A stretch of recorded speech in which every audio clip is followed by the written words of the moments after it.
The sensor alarm woke Junior Technician Voss from his half-sleep at the monitoring station. His 4 eyes snapped open as the display flashed red. For a moment he thought it was a malfunction. Nothing ever happened on Border Watch. The Valorian Empire had ruled the galaxy for 3,000 cycles. Every star, every planet, every species was catalogued and controlled. But the sensor didn't lie. Voss touched the communication panel with his primary hand, while his secondary hands brought up the detailed readings. Station Commander, this is Monitoring Post 7-4. I have an unidentified contact at Sector 99 Beta. The commander's voice came through tired and annoyed. Run it through the database. Already did, sir. No match. There was a pause. A long one. That's not possible. Run it again. Voss's hands moved across the controls. The massive Valorian database contained every ship design from every species in the Empire. 10,000 star systems, 800 billion citizens, 56 different spacefaring races, all conquered and integrated over millennia. Every single vessel type was recorded. The computer came back with the same result. No match found. Commander, database confirms negative match. The vessel signature is completely unknown. I'm coming down there. Station Commander Pelthar arrived within minutes, his ceremonial armor clanking as he hurried into the monitoring room. He was old, a veteran of the last border skirmish 60 cycles ago. His scales had dulled with age, but his eyes were sharp as he stared at the display. Show me everything. Voss brought up the full sensor suite. The vessel was small, perhaps a quarter the size of a standard Imperial patrol ship. Its hull composition didn't match anything in the database. The energy readings were wrong, too. The propulsion system emitted a signature that made no sense according to known physics. Distance? Pelthar asked. 4 light hours from the border, sir, moving at 0.7 standard velocity. Pelthar watched the readings for several moments. His tail twitched, a sign of deep concern among his species. That course. It's heading straight for Threshold Station. Threshold Station was the gateway to the Inner Empire. Millions of ships passed through its hyperspace junction every day. If this unknown vessel reached it, it would be in the heart of Valorian space. Send immediate alert to Fleet Command, Priority Alpha, and dispatch Border Patrol Group 9 for intercept.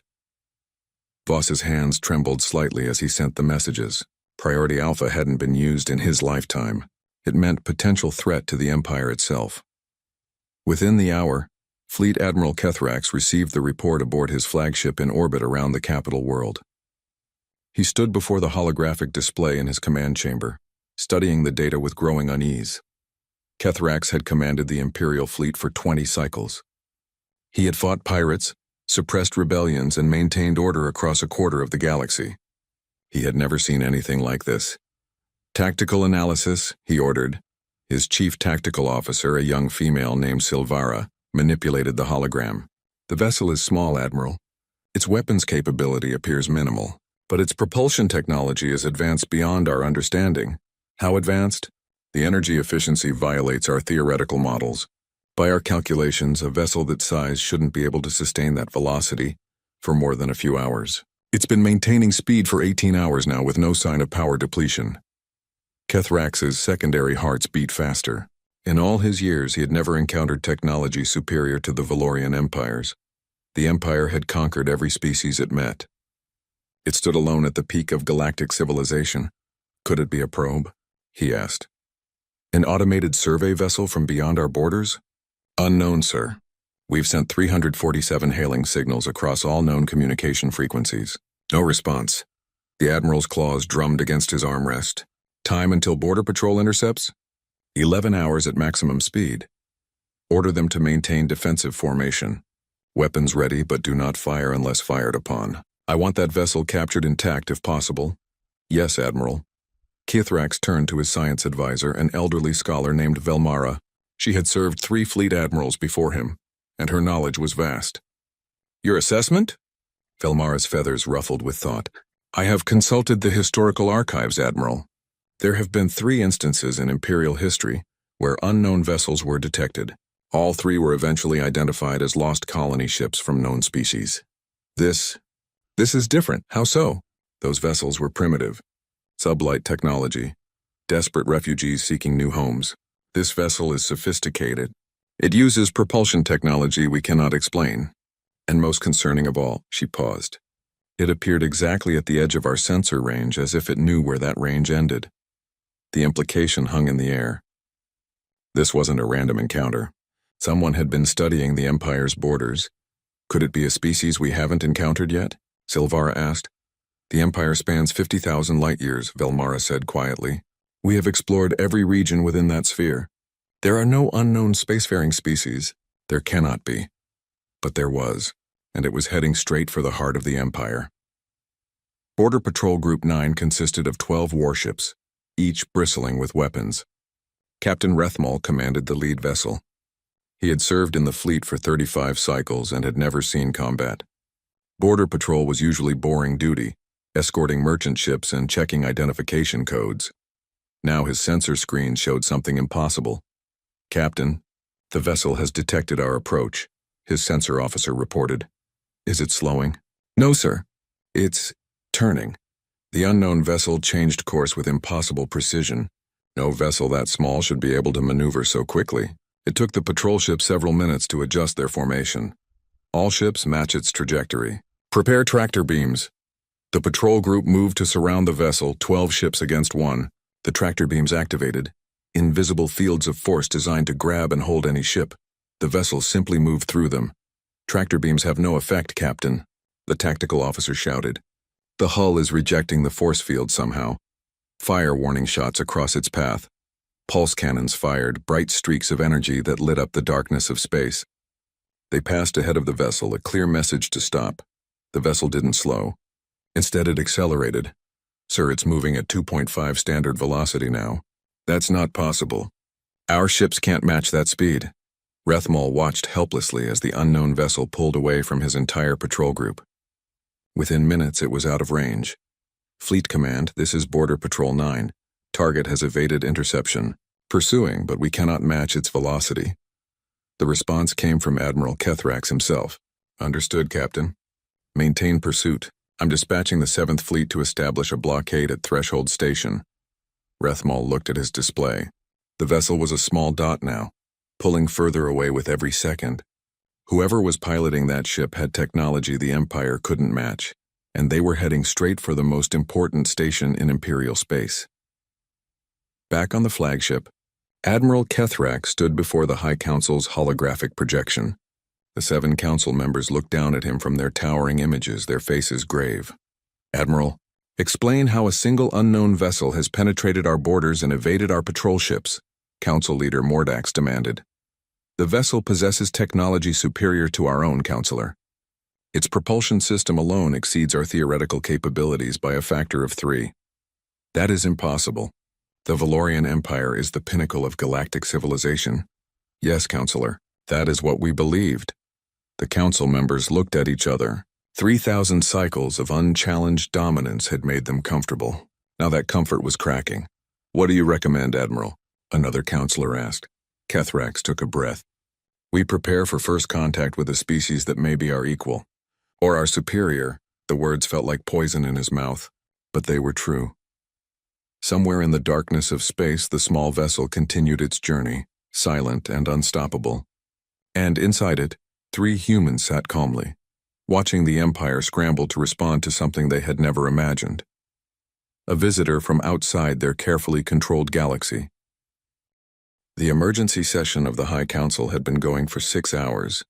Admiral Kethrax stood at the center of the circular chamber, while holographic displays showed the vessel's progress through Imperial space. The 7 council members sat on elevated platforms around him, their faces illuminated by the blue glow of the data feeds. It has ignored every attempt at communication, Kethrax reported. We have tried all known languages, all known mathematical sequences. Even basic light pattern signals, nothing. Council Leader Mordax leaned forward. His aged face was tight with frustration. And our attempts to intercept? Failed. The vessel is simply too fast. It evades our ships with minimal course corrections and... Kethrax hesitated. It appears to be scanning our facilities as it passes. Scanning. Our shields should prevent that. They don't work against whatever technology this vessel uses. 3 hours ago, it passed within sensor range of Defense Platform 72. Our records show the vessel's scanning beam penetrated 6 levels of military-grade shielding. A murmur went through the council. Defense Platform 72 housed classified weapons research. If this unknown vessel could see through their best defenses, then nowhere in the Empire was truly secure. Councillor Velthara spoke up. She was the youngest council member, only 80 cycles old. Perhaps we are approaching this wrong. We assume hostile intent, but the vessel has not fired any weapons. It has not attacked any of our ships. What if it is simply exploring? Exploring our military installations? Another councillor scoffed. That is an act of war. Only if they understand our protocols, Velthara countered. We know nothing about this species. Perhaps they see no difference between scanning a military base and scanning a star. To them, it might all be data. Kethrax considered this. It was true that the vessel had taken no aggressive action, but its casual violation of Imperial space and its dismissal of their patrol ships suggested either incredible confidence or complete ignorance of who they were dealing with. Neither possibility was comforting, Admiral. What is the vessel's current heading? Mordax asked. Kethrax pulled up the projection.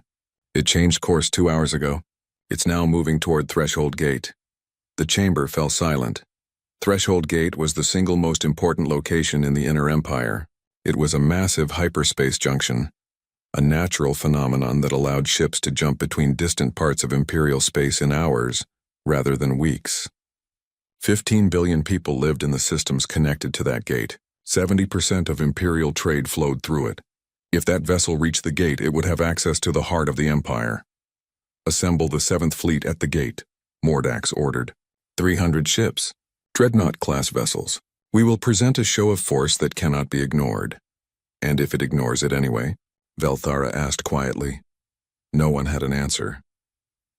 In the science division aboard the flagship, Velmara studied the sensor data with growing fascination. She had been a scientist for 60 cycles, specializing in xenotechnology. She had examined the ships and tools of 56 different species. She had never seen anything like this. The hull material is impossible, she muttered to herself. Her assistant, a young technician named Paul, looked up from his console. Impossible how, Director? It absorbs sensor beams. All of them. Active scans, passive radiation detection, even basic light reflection. We can only see the vessel because it wants us to see it, otherwise... She gestured at the screen. Otherwise it would be invisible. A cloaking device? No. Cloaking devices work by bending light around an object. This is different. This material actually absorbs the energy. It shouldn't exist. The thermodynamics alone would require... She trailed off, her mind racing through calculations. Paul waited. He had learned not to interrupt when Velmara was thinking. The energy absorption alone would generate enough heat to melt any known material, she finally said, but their hull temperature reads as normal. They've solved a problem that our best scientists say cannot be solved. What does that mean, Director? Velmara looked at the young technician. It means we are dealing with a species that is either far more advanced than us, or far more reckless. Possibly both. Across the Empire, news of the unknown vessel had leaked to the public. On the capital world, crowds gathered around information displays. The official statements from the government were calm and measured, but people could sense the underlying tension. In the universities, professors debated what the vessel might be. In the military academies, young officers argued about proper response protocols. In the merchant districts, traders worried about disruption to commerce. The Valorian Empire had not faced a true external challenge in 1,000 cycles. The younger generations had grown up believing imperial superiority was a natural law of the universe. Now that certainty was crumbling. On the bridge of a merchant vessel near Threshold Gate, Captain Tilmora watched as warships assembled. She had been hauling cargo through this gate for 20 cycles. She had never seen more than a dozen patrol ships at once. Now there were hundreds. Dreadnoughts hung in space like sleeping giants, their weapons arrays ready. Cruisers and destroyers filled the gaps between them. Fighter wings patrolled in complex patterns. The entire 7th Fleet had formed a wall of military might around the gate. That's beautiful and terrifying at the same time, her co-pilot said. Tilmora nodded. The fleet represented 300 years of military development. The ships carried weapons that could destroy planets. Their shields could withstand sustained bombardment from entire fleets. She hoped it would be enough. The unknown vessel arrived at Threshold Gate exactly 48 hours after it had been first detected. It came out of faster-than-light travel at the precise edge of the fleet's sensor range. On the flagship's bridge, alarm sounded. Admiral Kethrak strode to the command platform, his full dress armor gleaming under the lights. This was the moment that would define his legacy. All ships to battle stations. Weapons hot but do not fire. Hailing frequencies open on all bands. The communications officer worked frantically. Sir, transmitting message now. All languages, all frequencies. The message was simple. Unknown vessel, you have entered Valorian Empire space. Identify yourself immediately or be fired upon. The vessel moved forward. Slowly, carefully, it advanced toward the assembled fleet. It was tiny compared to the dreadnoughts that surrounded it. A single fighter could destroy something that small. But everyone on every ship knew that size meant nothing with this vessel. Sir, no response to hails. The communications officer reported. Distance? Entering weapons range in 30 seconds. Kethrax felt his heart's pounding. 300 ships. The finest vessels in the fleet. Thousands of crew members waiting for his order. All ships target locked. On my mark. The vessel stopped. It simply stopped moving, hovering in space exactly 100,000 kilometers from the nearest Imperial ship. The distance was precise, calculated. It was well within weapons range, but far enough to give time for communication. Sir, the vessel has stopped, the tactical officer announced unnecessarily. Everyone could see it on their displays. Hold fire. Continue hailing attempts. For 10 minutes, the two forces faced each other. 300 Imperial warships and one small unknown vessel. The tension on every bridge was almost unbearable. Then the vessel did something no one expected. It transmitted. Admiral, we're receiving a signal from the vessel. Put it through. But it wasn't a voice transmission. It wasn't even a standard data packet. The vessel had hacked directly into the fleet's communication network and was projecting an image into every ship's display. The image was simple, mathematical, a sequence of prime numbers, then a series of atomic structures, then star charts showing local space from a perspective outside the Empire. Velmara's voice came through on Kethrax's private channel. Admiral, they're speaking to us. I can see that, Director. No, you don't understand. They're using our own database against us. They're showing us they understand our mathematics, our science, our language structure. This is first contact protocol. The transmission changed. Now it showed a three-dimensional map of the Empire's borders. Then it zoomed out, showing the entire galaxy. A small red dot appeared far from Imperial space, in a region the Empire had marked as unexplored. Then a line traced from that red dot to the vessel's current position. The journey it had taken. They're telling us where they came from, Velmara said. That region is 15,000 light-years from our nearest border. They crossed that distance to reach us. Kethrak stared at the map. 15,000 light-years. It would take Imperial ships decades to cross that distance. This vessel had done it in... how long? The transmission changed again. This time it showed something that made Kethrax's blood run cold.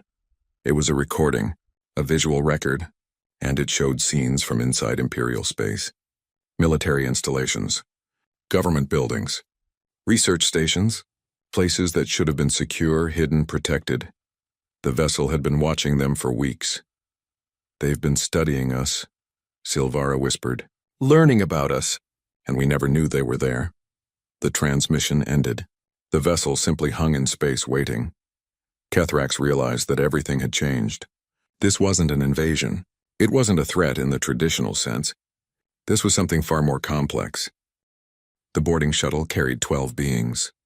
Admiral Kethrak sat in the command seat, flanked by his best security troops. Velmara sat across from him, her scientific equipment clutched in her primary hands. Her feathers were ruffled with nervous energy. This is unprecedented. Admiral, she said for the 4th time. Everything about this situation is unprecedented. Director. Through the shuttle's viewport, the unknown vessel grew larger. Up close, it looked even stranger. The hull had a strange quality, almost organic in how it curved and flowed. No seams were visible, no obvious weapons or engines. It was like looking at a sculpture rather than a ship. Sir, the vessel's airlock is opening, the pilot reported. Kethrax felt his secondary hearts skip. The vessel was inviting them in. The shuttle docked with a soft clang. The security team moved first, weapons ready. Kethrax followed, with Velmara close behind. The interior of the vessel was wrong. The corridors were too narrow for comfortable movement. The lighting was dim by Valorian standards, shifted toward the red end of the spectrum. And there was something about the geometry that made Kethrax's eyes hurt. The walls seemed to curve in ways that didn't match the exterior dimensions. "This is impossible architecture," Velmara whispered. "The interior space is larger than the exterior volume." "Director, that violates basic physics." "I know. But look at your scanner. We've walked 50 meters, but the exterior hull is only 30 meters long." The security team leader, Commander Zeth, held up his hand. "Sir, movement ahead." 3 signatures. "They're waiting for us." The corridor opened into a chamber, and there, standing calmly in the center, were 3 beings unlike any Kethrax had ever seen.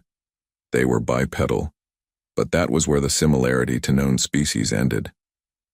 They had only 2 arms, 2 legs, a single head with 2 forward-facing eyes. Their skin was smooth and varied in color, one dark brown, one pale pink, one somewhere in between.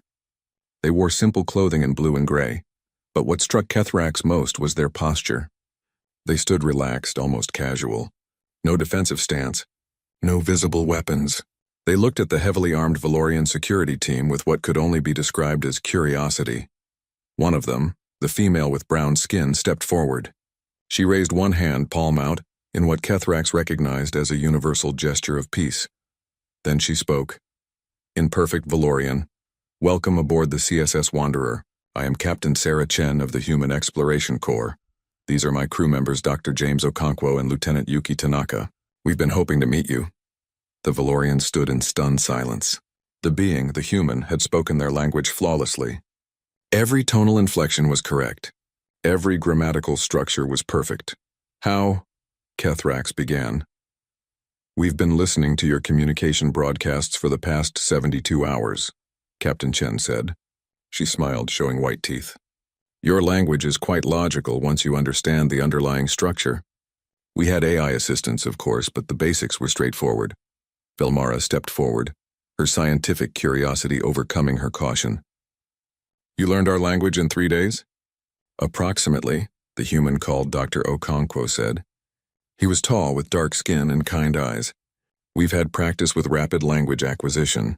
When you travel as far as we do, you develop efficient methods." Lieutenant Tanaka, shorter with straight black hair, gestured to seats that rose smoothly from the floor. "Please sit. We have much to discuss." Kethrax's security team looked uncertain, but he nodded. They sat, though the chairs were sized wrong for Valorian physiology. The humans remained standing, which put them at eye level with the seated admiral. Smart, Kethrax thought. They understand power dynamics. "You have questions," Captain Chen said. "It wasn't a question." "Many," Kethrax replied, "starting with who you are and what you want." "Fair enough." Chen touched a panel and a holographic display appeared. It showed a small yellow star. "This is Seoul, our home system, approximately 15,000 light-years from here. We detected your subspace broadcast about 50 standard cycles ago." "50 cycles?" Velmara interjected. "But that's—" "Yes, we've been aware of you for quite some time. We spent 40 cycles building ships capable of reaching you. Then we spent another 10 cycles observing your empire from a distance." Kethrax felt cold. "Observing?" Dr. Okonkwo brought up another image. It showed the interior of the High Council chamber. Kethrax recognized it immediately. It was from yesterday's emergency session. "We apologize for the intrusion," Okonkwo said, though he didn't sound very apologetic. "But we needed to understand your society before making contact. Your military capabilities, your political structure, your technological level. You spied on us," Commander Zeth growled, his hand moving toward his weapon. "We gathered intelligence," Chen corrected gently, "just as you would have done in our position." Surely the Valorian Empire scouts new territories before making contact. She had him there. The Empire always sent scout ships first, always gathered information before revealing themselves to new species. "But we do it from a position of strength," Kethrax said. "We survey primitive species before uplifting them." "And we surveyed you before introducing ourselves," Chen replied. "The difference is perspective, Admiral. You see yourselves as the pinnacle of galactic civilization. From our viewpoint, you're our neighbors, potentially friends, hopefully not enemies." Velmara's hands worked frantically on her equipment. Your propulsion system. How does it work? Lieutenant Tanaka smiled. We call it an Alcubierre quantum drive. It manipulates space-time to create a bubble around the ship. Inside the bubble, we're not actually moving faster than light. Space itself is moving around us. That's theoretical impossibility, Vellamara protested. The energy requirements would be astronomical. And the gravitational effects would tear your ship apart. It was impossible, Okonkwo agreed. For a long time. We lost 14 test ships and 37 crew members figuring it out. Trial and error, mostly. Very expensive error. The casual way he said it made Kethrax's skin crawl. They had killed 37 of their own people, testing a technology that should be impossible. And they called it trial and error. Why? Kethrax asked. Why take such risks? Chen looked at him with those strange two-pupiled eyes. Because the alternative is staying home. Because the universe is vast and we want to see it. Because we're human, and humans don't stay in one place for very long. But you achieved interstellar flight only recently, Velmara said, studying her scanner data. Your ship's construction techniques suggest you've had this technology for less than 100 cycles. 73 cycles since our first successful FTL flight, Tanaka confirmed. We've come far in that time. The Valorian Empire took 3,000 cycles to build our civilization, Kethrax said slowly. You're telling me you went from first contact with faster-than-light travel to building ships that can cross the galaxy in less than 100 cycles? Yes, Chen said simply. How many of you are there? Velmara asked. Her voice was quiet, almost fearful. Okonkwo glanced at Chen. She nodded. In this ship? 3. In the Human Exploration Corps? About 50,000. Total human population across all our colony worlds? Approximately 12 billion. 12 billion. The Valorian Empire had 800 billion citizens across 10,000 systems. But they had built that empire over millennia. These humans had gone from a single world to 70 colonies in less than a century. Admiral, Chen said, her tone becoming more serious. We didn't come here to threaten you. We came because we believe in making contact, in building relationships, in learning from other species. Your empire is vast and ancient. We respect that. But you should know, she paused. You should know that we're not the only human exploration vessel out here. There are 17 others, heading to different parts of the galaxy. Some of them will encounter other civilizations, other empires. This galaxy is large enough for all of us. Kethrax understood the message beneath the words. The humans were expanding. Not through conquest like the Empire had done, but through exploration and colonization. And they were doing it at a speed that made imperial expansion look glacial. What do you want from us? He asked. Cultural exchange. Scientific cooperation. Trade perhaps if our economies are compatible. And most importantly, Chen smiled again. We'd like you to visit Earth, our homeworld. See where we come from. Understand who we are. We've learned about you. Now let us show you who we are. She touched the panel again. A string of coordinates appeared. These are the navigation coordinates for Sol system. Bring ambassadors. Bring scientists. Bring whoever you think should see what humanity is building. We promise you safe passage. Kethrax looked at the coordinates. They represented a journey of months even with Imperial FTL technology. A journey into the unknown, to meet a species that had casually bypassed all of the Empire's defenses. Commander Zeth leaned close. Sir, this could be a trap. It could be, Kethrax agreed quietly. Then louder to the humans. And if we refuse your invitation? Chen's expression didn't change. Then we'll be disappointed. But we'll respect your decision. We're explorers, Admiral, not conquerors. If the Valorian Empire wishes to isolate itself, that's your choice. But other humans will keep exploring, Tanaka added. Keep expanding. Keep meeting new species, with or without Valorian involvement. The High Council chamber had never been so divided. Admiral Kethrax stood in the center, having delivered his full report on the encounter with the humans. Now the 7 council members argued among themselves, their voices echoing off the ancient stone walls. This is an existential threat to the Empire, Council Leader Mordax shouted. He had abandoned all pretense of calm leadership. A species that can cross 15,000 light-years in less than a century? That can infiltrate our most secure facilities undetected? We must act now, before they become unstoppable. Act how? Councilor Velthara countered. Destroy their ship? They've already told us there are 17 other vessels exploring the galaxy. We would only prove ourselves hostile.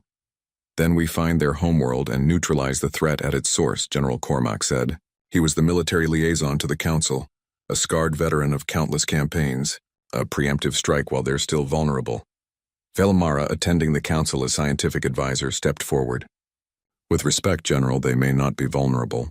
We know nothing about their defensive capabilities, and if we attack, we turn a potential ally into a definite enemy. Ally? Mordax laughed bitterly. They are predators, Director. Advanced predators who smile while they study our weaknesses. In 3 generations, they will have more worlds than we do. In 5, they will surpass us entirely. Only if we stand still, Velthara said quietly. When was the last time the Empire innovated? When was the last time we took a risk on new technology? We've been ruling the same systems, using the same ships, following the same protocols for 1,000 cycles. We've become stagnant. We've become stable, Cormac corrected. The Empire has perfected governance. We don't need innovation. We need order. The argument continued for hours. Admiral Kethrax listened, understanding that the Empire was fracturing before his eyes. The Council had split into 2 clear factions. Those who saw the humans as a threat to be eliminated, and those who saw them as a mirror reflecting the Empire's own stagnation. Finally, Councillor Velthara addressed Kethrax directly. Admiral, you spoke with these humans face to face. What is your assessment? Kethrax chose his words carefully. They are not like any species we have encountered. They are confident without being arrogant, advanced without being condescending, and he paused. They genuinely seem interested in peaceful contact. But make no mistake, they are expanding rapidly. They will fill the galaxy whether we engage with them or not. Then we have no choice, Mordax said grimly. We must prepare for war. Or, Velthara said, we accept their invitation. Send a delegation to their homeworld. Learn from them as they learned from us. The Admiral is correct. They will expand regardless. Better to be their friends than their enemies. The Council voted. 3 for war, 3 for peace. Mordax held the deciding vote. The old Council leader sat in silence for a long moment, his face troubled. Finally, he spoke. Admiral Kethrax, you will lead a diplomatic mission to the human homeworld. Take whatever ships and personnel you deem necessary. Learn everything you can about these humans, their technology, their society, their weaknesses, and when you return, we will make our final decision. It wasn't peace, but it wasn't war. It was a delay, a chance to gather information. Kethrax nodded his acceptance. However, Mordax continued, his voice hard, General Cormac will begin preparations for military action. If your mission fails or if you discover the humans are indeed a threat, the Empire will be ready. Kethrax understood. He was being sent to determine whether humanity would be a friend or a target. 3 weeks later, a small fleet of 5 Imperial ships arrived at the coordinates the humans had provided. Admiral Kethrax stood on the bridge of his flagship, staring at the yellow star ahead. Sol, the human homeworld, orbited that star. Sir, we're being hailed. The communications officer reported. It's in Valorian. Put it through. A human face appeared on the screen, male, young, with brown skin and a warm smile. Welcome to Sol System, Admiral Kethrax. This is Sol Traffic Control. We've been expecting you. Please maintain your current heading. An escort will meet you shortly. The screen went dark. Velmara, who had insisted on joining the mission, looked at Kethrax with wide eyes. They have traffic control for their entire star system. How much ship movement do they have? They got their answer soon enough. As the Imperial fleet moved deeper into the system, their sensors picked up thousands of signals, ships, stations, habitats. The system was alive with activity. Director, I'm reading over 10,000 distinct vessels in this system alone, the sensor officer reported. Cargo haulers, passenger liners, mining ships, research vessels, and military craft. How many military vessels? Kethrax asked. At least 500 in immediate range, possibly more beyond sensor range. 500 warships in a single star system. And this was just their home world. They had mentioned 70 colony worlds. The escort arrived. 3 sleek human warships that dwarfed the Imperial vessels. They moved with the same impossible grace as the exploration ship, guiding the Imperial fleet toward a large orbital station. Admiral, that station... Velmara's voice was odd. It's rotating to generate artificial gravity. But the scale... It must house millions of people. Through the viewport, Kethrax could see Earth, A blue and green world covered in oceans and continents. Clouds swirled in white patterns. Light sparkled across the night side, showing massive cities, home to 12 billion humans. The station docking procedure was smooth and professional. When Kethrax and his delegation disembarked, they were met by Captain Chen and a group of human officials. "Admiral, welcome to Unity Station," Chen gestured broadly. "If you'll follow me, we've prepared accommodations for you and your crew. Tomorrow we'll take you down to Earth itself." As they walked through the station, Kethrax couldn't help but notice the controlled chaos around them. Humans moved with purpose, but without the rigid hierarchy he expected. A young human in work clothes bumped into what appeared to be a senior officer. Instead of punishment, both apologized quickly and continued on. "Your society is informal," Velmara observed. Chen laughed. "We have structure, but we prefer flexibility. Rigid hierarchies can slow down innovation. We found that diverse perspectives and open communication lead to better solutions." They passed a viewing window. Below, Kethrax could see dozens of ships in various stages of construction. "Your shipyards," he said.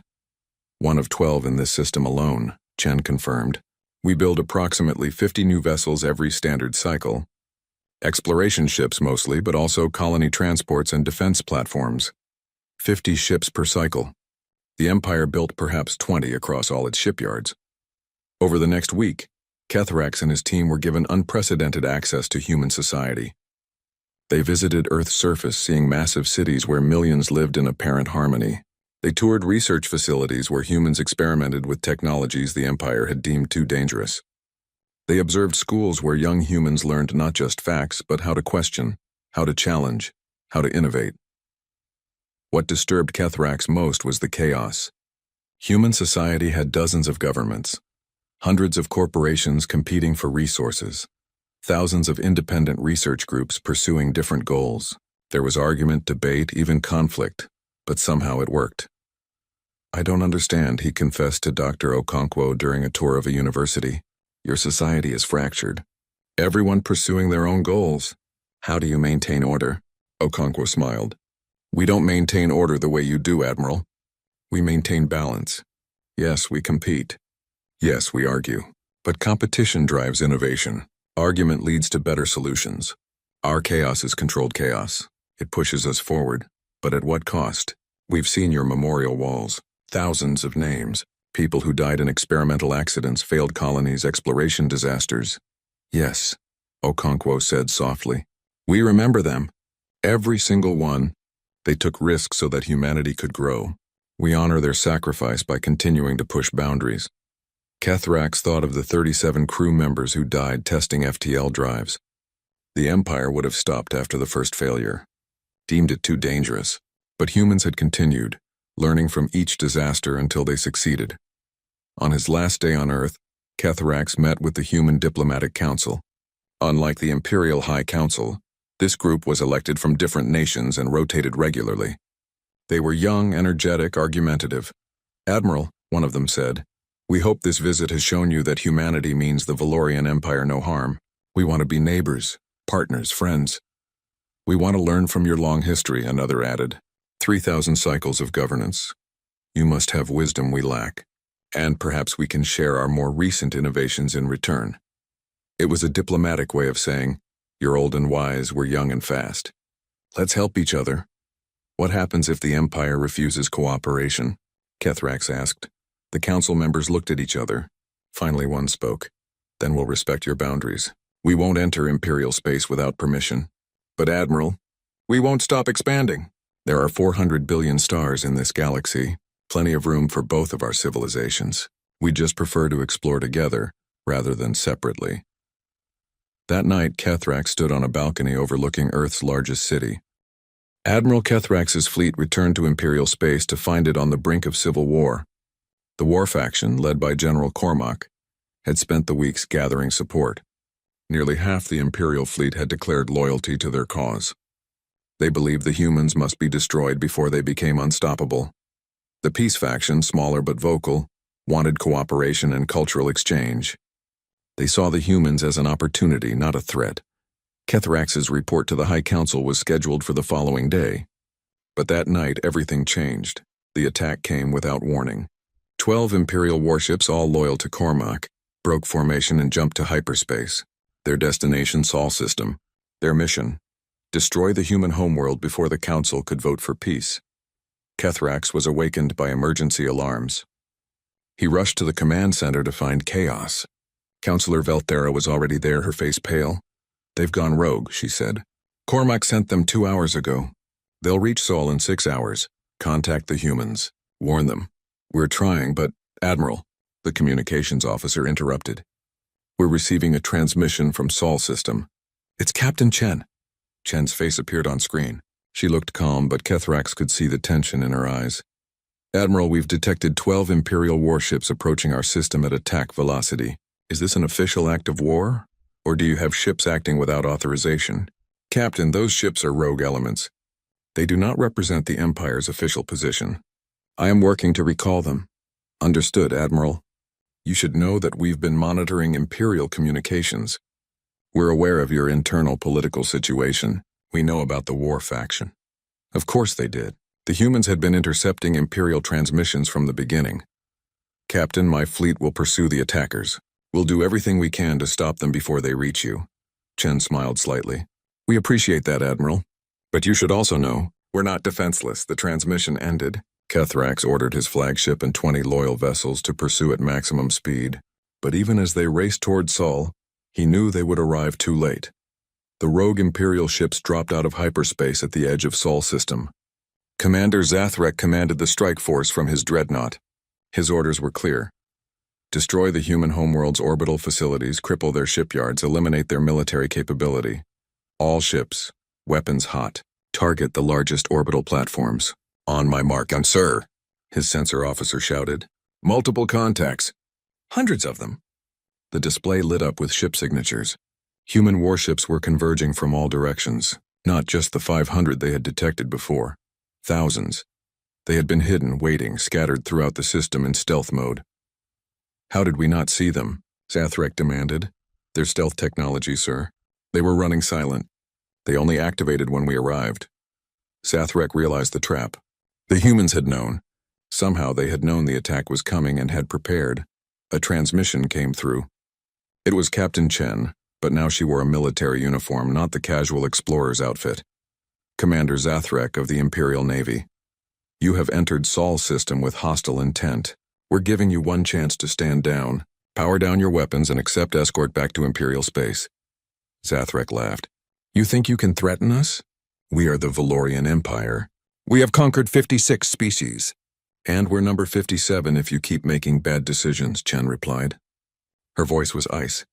"Commander, look at your tactical display." "Really look at it," Zathrek did. His blood ran cold.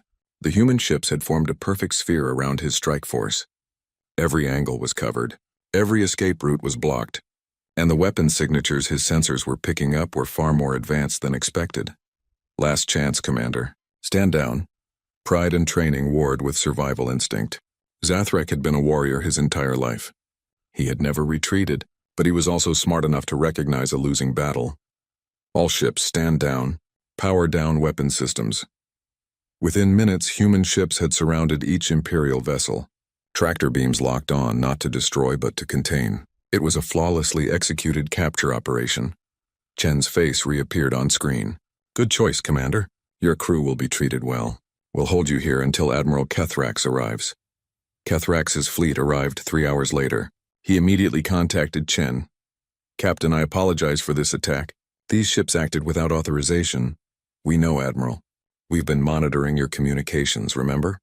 We knew about the coup attempt before the ships even launched. Then why didn't you destroy them?" Chen's expression softened. "Because we're not at war, Admiral. Your empire is going through internal conflict. These crews were following orders they believed were legitimate. We're not going to kill people for being caught in the middle of your political crisis." Kethrax felt something he rarely experienced: shame. The humans had been attacked by Imperial forces and had responded with restraint and compassion. "What will you do with them?" he asked. "Return them to you once things settle down. They'll need some education about human capabilities, but no harm will come to them. We believe in second chances." Over the next week, events moved rapidly. General Cormac attempted to seize control of the capital. But his support crumbled when news spread of the failed attack on Sol. The war faction had promised a quick victory. Instead, they had been captured without a single shot fired. The High Council called an emergency session. All 7 members were present. Councillor Velthara spoke first. The humans have demonstrated both their strength and their restraint. They could have destroyed our attack force. They chose mercy instead. I move that we formally establish diplomatic relations with humanity. I second the motion, another councillor said quickly. Even Mordax, who had been skeptical, nodded slowly. The Admiral's report from Earth has been distributed. I have read it thoroughly. I believe we have been stagnant for too long. The humans represent an opportunity for the Empire to grow again, to innovate, to remember what made us great in the first place. The vote was unanimous. 6 weeks later, the first joint Valorian human exploration vessel prepared for launch. It was a hybrid design, combining Imperial durability with human innovation. The crew was mixed, 30 Valorians and 30 humans learning to work together. Admiral Kethrax stood on the observation deck of Unity Station, watching the ship's final preparations. Velmara and Captain Chen joined him. What will you call it? Velmara asked. Chen smiled. The crew voted. They're calling it the Pioneer. Appropriate, Kethrax said. It's pioneering a new era. Speaking of which, Chen said, we've been analyzing some of the data your scientists shared. Your power generation technology is fascinating, much more stable than ours, and your shield technology could really help with some of our deep space exploration challenges. And your propulsion technology and materials science will revolutionize Imperial ship design, Velmara added. This collaboration will benefit both our peoples. They watched in silence as the Pioneer's engines powered up. The ship was heading for a region of space neither civilization had explored. Valorian experience and human innovation, working together. You know, Kethrax said quietly. A year ago, if someone had told me the Empire would be partnering with a species we'd never heard of, I would have called them insane. And if someone had told me we'd be working with an empire that spans 10,000 systems, I would have been excited, Chen replied. That's the difference between us, Admiral. You saw threat. We saw opportunity. We both learned, Velmara said. You learned that not every new species is an enemy. We learned that our stagnation was self-imposed. And humans learned that there are civilizations out here with thousands of cycles of accumulated knowledge. True, Chen admitted. Though between you and me, some of that knowledge is outdated. Your medical technology still uses 4th-generation cellular scanners. We're on Generation 9 now. And your civilian ship safety protocols are dangerously lax, Kethrax countered. We've seen your accident reports, Chen laughed. Fair point. We do take more risks than we probably should. That's what makes you human, Velmara said. And that's what makes this partnership work. We balance each other. The Pioneer began to move, its hybrid engines glowing with power. It accelerated smoothly, faster than any pure Imperial ship could manage, but with the stability of Imperial engineering. Admiral, Chen said, we've detected 17 other civilizations in this galaxy so far. Some more advanced than either of us in certain areas, some less so. The galaxy is much more diverse than either of our civilizations realized. And humanity is contacting all of them? Kethrax asked. Where possible, though we're being more careful now. You taught us that. Not every first contact should be as dramatic as ours was. Dramatic, Kethrax repeated dryly. You infiltrated our most secure facilities and appeared before our largest fleet. I'd call that more than dramatic. It worked, didn't it? We got your attention. You certainly did. A human aide approached Chen with a data pad. She read it quickly, then smiled. Admiral, I have news. The first joint research station is approved. It'll be located at Threshold Gate. Human scientists and Valorian researchers working together. They're calling it the Gateway Institute.